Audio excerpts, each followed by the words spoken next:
Assalamualaikum warahmatullahi wabarakatuh. Perkenalkan, nama saya Rahmadaini, mahasiswi UIN Araniri tahun 2020, Fakultas Ekonomi dan Bisnis Islam, Prodi Perbankan Syariah. Di video ini, saya akan menjelaskan sedikit tentang pembelajaran tentang elastisitas dalam pembelajaran mata kuliah pengantar ilmu ekonomi. Langsung saja kita masuk ke pembelajaran tentang elastisitas. Yang pertama itu adalah pengertian dari elastisitas. Elastisitas adalah pengaruh perubahan harga terhadap jumlah barang yang diminta atau yang ditawarkan. Dengan kata lain, elastisitas mengukur seberapa besar kepekaan atau reaksi konsumen terhadap perubahan harga. Jika ingin lebih enak dimengerti, permintaan dikatakan elastis jika perubahan faktor tertentu atau harga berpengaruh signifikan terhadap perubahan jumlah yang diminta. Jika tidak berpengaruh signifikan dikatakan inelastis. Selanjutnya, elastisitas terbagi dalam 3 macam, yaitu yang pertama, elastisitas harga atau price elasticity, yaitu persentase perubahan jumlah barang yang diminta atau yang ditawarkan. Yang kedua, elastisitas silang atau cross elasticity, yaitu persentase perubahan jumlah barang kali yang diminta. Yang ketiga, elastisitas pendapatan atau income elasticity, yaitu persentase perubahan permintaan akan suatu barang. Di ketiga macam elastisitas di atas itu terdapat elastisitas permintaan dan penawaran. Dan di video ini saya akan menjelaskan tentang elastisitas permintaan dan penawaran. Pengertian dari elastisitas permintaan atau elasticity of demand. Elastisitas permintaan adalah pengaruh perubahan harga terhadap besar kecilnya jumlah barang yang diminta atau tingkat kepekaan perubahan jumlah barang yang diminta terhadap perubahan harga barang. Jika kita ingin mencari rumus permintaan, itu cara menghitung koefisiennya elastisitas permintaan atau ED adalah menggunakan rumus. Rumusnya ED sama dengan delta Q dibagi delta P dikali P dibagi Q, atau persen delta Q dibagi persen delta P. Keterangan koefisiennya ED sama dengan elastisitas permintaan delta Q sama dengan perubahan jumlah barang yang diminta, delta P sama dengan perubahan harga, P sama dengan harga, Q sama dengan jumlah barang yang diminta. Selanjutnya, ada beberapa jenis elastisitas permintaan. Jenisnya ada 5, yaitu yang pertama, 1. Permintaan elastis adalah persentase perubahan jumlah barang yang diminta lebih besar dari persentase perubahan harga dengan rumus ED lebih besar daripada 1. Yang kedua, permintaan inelastis adalah persentase jumlah barang yang diminta lebih kecil dari persentase perubahan harga dengan rumus ED lebih kecil dari 1. Yang ketiga, permintaan elastis uniter. Persentase perubahan harga pengaruhnya sebanding terhadap perubahan kuantitas barang yang diminta dengan rumus ED lebih kecil daripada 1, sama ya dengan permintaan inelastis lebih kecil daripada 1. Yang keempat, Permintaan elastis sempurna adalah persentase jika tidak ada perubahan jumlah yang diminta walaupun tidak ada perubahan harga dengan rumus ED sama dengan tak hingga. Yang kelima, permintaan inelastis sempurna adalah persentase jika tidak ada perubahan jumlah yang diminta meskipun ada perubahan harga. Bisa kita rumuskan dengan ED sama dengan 0. Selanjutnya, ada beberapa faktor yang memengaruhi elastisitas permintaan. Itu ada 5 ya. Yang pertama, ketersediaan barang substitusi. Artinya, semakin banyak barang substitusi semakin elastis. Mengapa begitu? Karena saat harga barang berubah, maka dia akan beralih ke substitusi. Yang kedua, sifat barang. Artinya, barang pokok bersifat inelastis. Mengapa barang pokok bersifat inelastis? Barang look lebih elastis. Mengapa barang pokok bersifat inelastis? Karena mau tidak mau tetap dikonsumsi walaupun harga itu naik. Misalnya ketahanan pangan di rumah. Yang ketiga, cakupan pasar. Artinya, semakin sempit definisi pasar semakin elastis. Mengapa?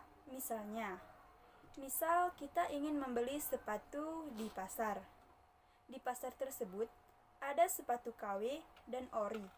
Tetapi lebih enak ditemukannya sepatu ori karena lebih banyak, maka lebih elastis. Yang keempat, ada jangka waktu. Artinya, perubahan konsumsi memerlukan jangka waktu. Artinya berarti perubahan suatu barang memerlukannya waktu-waktu. Yang kelima, ada proporsi pendapatan. Artinya, semakin kecil proporsi pendapatannya yang digunakan untuk membeli suatu barang, maka semakin inelastis. Barang berkurang disebut inelastis. Selanjutnya, di sini ada pengaruh harga terhadap elastisitas permintaan. Penjelasannya, jika harga suatu barang naik, maka permintaan akan turun. Apabila elastisitas harga lebih kecil dari 1, dengan rumus EP lebih kecil daripada 1, dapat dikatakan permintaan itu elastis terhadap harga. Mengapa? Karena penurunan persentase jumlah permintaan lebih besar daripada peningkatan persentase juga. Pengaruh-pengaruhnya ada 3. Yang pertama, pengaruh elastisitas harga terhadap permintaan produk primer. Mempunyai hubungan negatif apabila harga naik, maka permintaan akan turun. Yang kedua, pengaruh elastisitas harga terhadap permintaan produk sekunder. Artinya, mempunyai hubungan negatif juga. Apabila harga tidak naik, maka permintaan akan turun. Yang ketiga, pengaruh elastisitas harga terhadap permintaan produk tersier. Mempunyai hubungan negatif. Apabila harga naik, maka permintaan akan turun. Semuanya sama ya. Selanjutnya, ada contoh elastisitas permintaan. Nilai ED sama dengan 2, menunjukkan bahwa perubahan pada tingkat harga akan menyebabkan perubahan tingkat permintaan barang sebesar 2 kali daripada perubahan tingkat harga. Delta Q atau Q sama dengan persentase perubahan permintaan. Delta P atau P sama dengan persentase perubahan harga barang. Jika ED sama dengan 2, maka 2 sama dengan delta Q atau Q dikali delta P atau P, atau delta Q atau Q sama dengan 2 dikali delta P atau P. Dengan demikian, persentase permintaan sama dengan 2 kali persentase perubahan harga barang. Jika perubahan tingkat harga sebesar 10%, maka perubahan tingkat permintaan barang adalah 20%. Ini adalah penjelasan tentang elastisitas permintaan. Kita akan lanjut ke slide selanjutnya. Pengertian dari elastisitas penawaran atau elasticity supply. Elastisitas penawaran adalah pengaruh perubahan harga terhadap besar kecilnya jumlah barang yang ditawarkan atau tingkat kepekaan perubahan jumlah barang yang ditawarkan terhadap perubahan harga barang. Lebih enak dikatakannya lagi, perubahan penawaran atas barang atau jasa karena ada perubahan jumlah barang terhadap harga barang.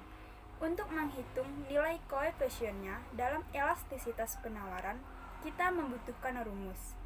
Rumusnya, ES sama dengan delta Q dibagi delta P dikali P dibagi Q, atau persen delta Q dibagi persen delta P.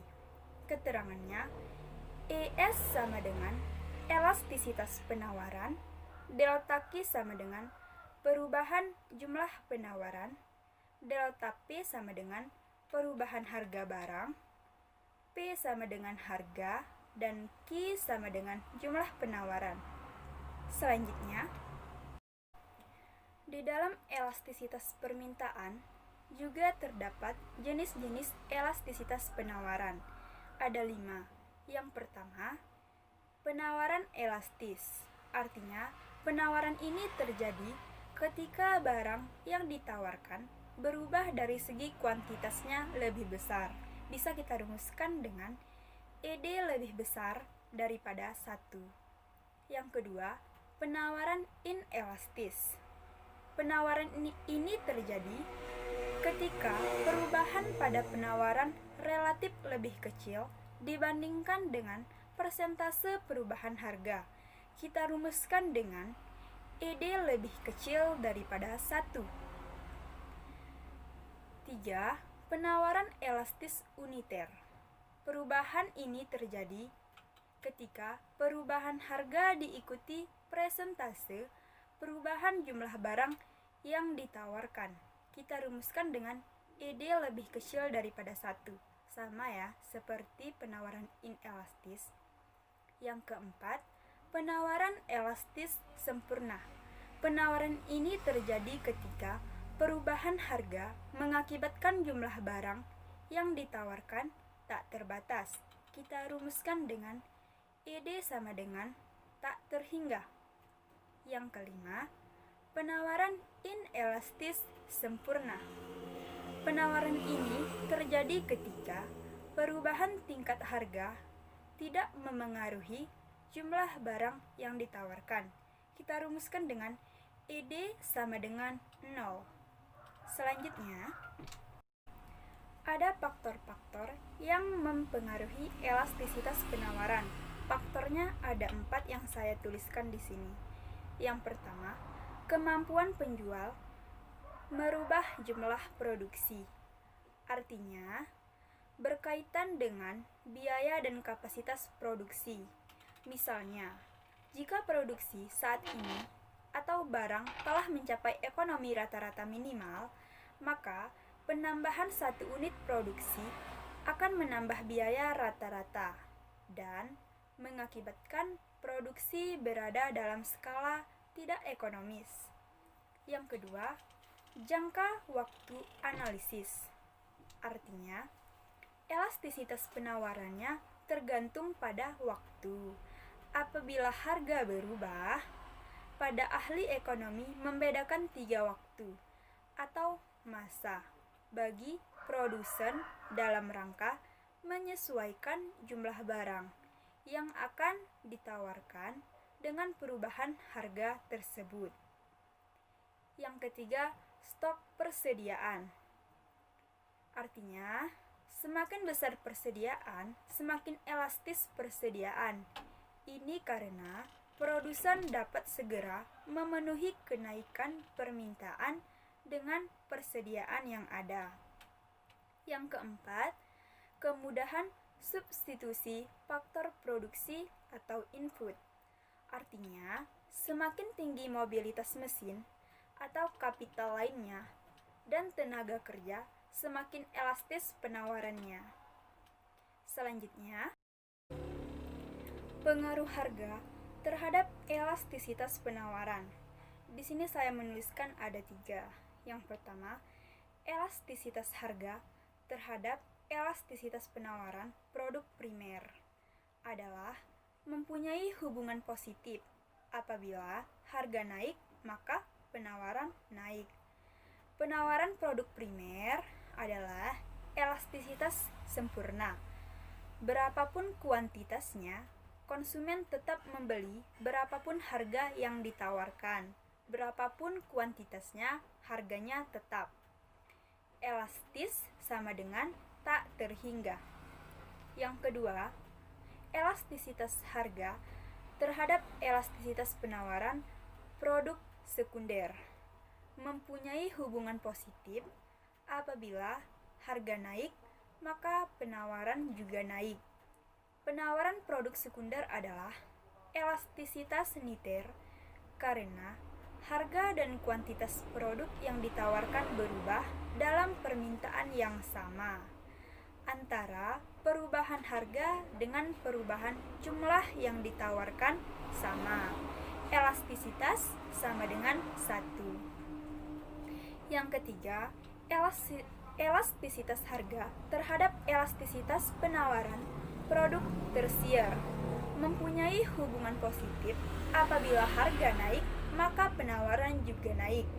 Penawaran produk tersier disebut elastis karena setiap kenaikan yang terjadi pada harga barang tersebut akan menaikkan penawaran produsen terhadap produk tersebut atau barang tersebut.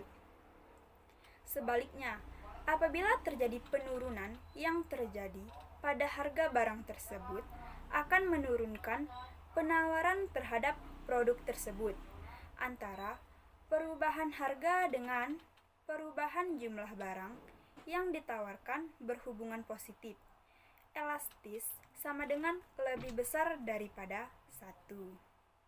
Selanjutnya, ada contoh soal elastisitas penawaran.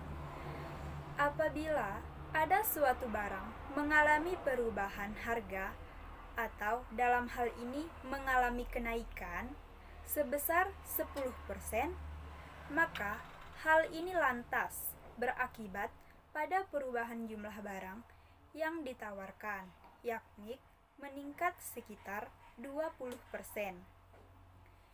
Besaran nilai koefisien elastisitas penawaran ini kemudian menjadi penentu apakah terjadi elastisitas atau tidak. Apa indikatornya?